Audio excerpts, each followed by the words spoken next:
we've been talking about the current circumstances. What does food insecurity look like, painting the picture for people?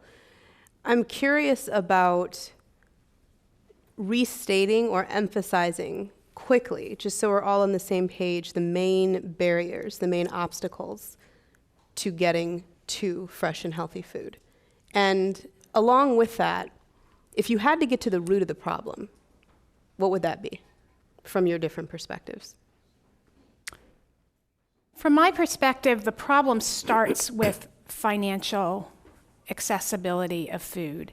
And the reason I say this is because if you live in a community like Doria perfectly describes, where there isn't adequate money in the neighborhood or in the community to support the purchase of fruits and vegetables from the stores, then there is no incentive for the markets to carry those fruits and vegetables. And furthermore, why would you stock fruits and vegetables if there isn't adequate money in the community to purchase them? Because those fruits and vegetables will rot on your shelves, and that will be lost profit for you. So I firmly believe, and many, many studies show this, that there is a demand for healthy foods in all of our neighborhoods in the US. But unless we can support people in being able to actually go out and purchase them, we get into a problem where the neighborhoods become devoid of those fruits and vegetables, and then we call them food deserts. And it's a very challenging chicken and an egg problem. From my perspective, the fundamental problem is the lack of finances. Thank you. So I could very much agree and would just phrase it another way. One of the biggest underlying issues we have is poverty and income inequality. So sort of structurally, the way that wealth is distributed in the country leads to many people not having enough money to make ends meet. And that you could tackle that in a number of different ways. I think long term, we're talking about raising people's incomes.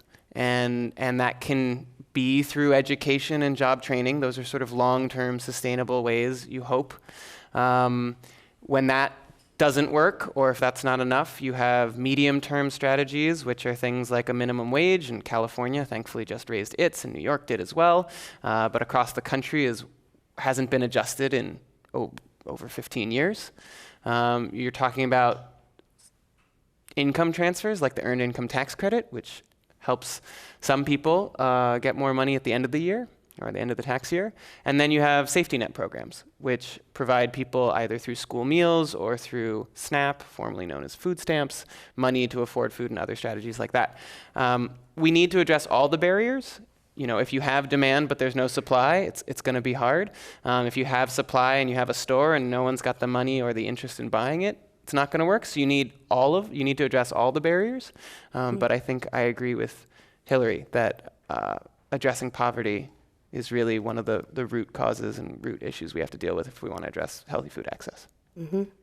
Doya, anything to add there? One point on that, and yes, poverty is the source of food insecurity. Period. End of question. It's poverty, as well as kind of how we deal with food in this country in terms of the Farm Bill and who gets subsidies and who doesn't, driving the price of food. I think I also want to say that if we're really interested in changing the situation on the ground in underserved communities, we have to think about how do we get the people from underserved communities, the people who are poor, in positions where they can lead in these solutions, and not just be recipients of the solution, because that actually keeps them dependent. And I think that that's the one thing that I adore safety nets. No one should go hungry. Food is a right. But it shouldn't be a safety net that is always used, always needed in order to make ends meet month after month, year after year. That's when it's a problem.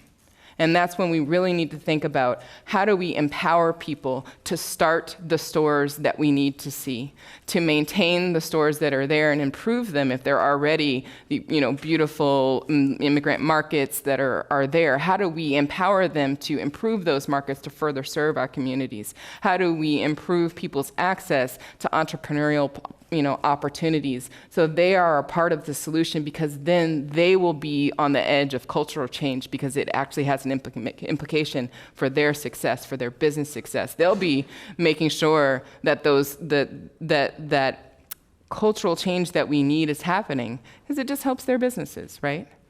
And I think that that's just so important. If we really want to see this change happen in underserved communities, the people themselves need to be in leadership roles and directly benefiting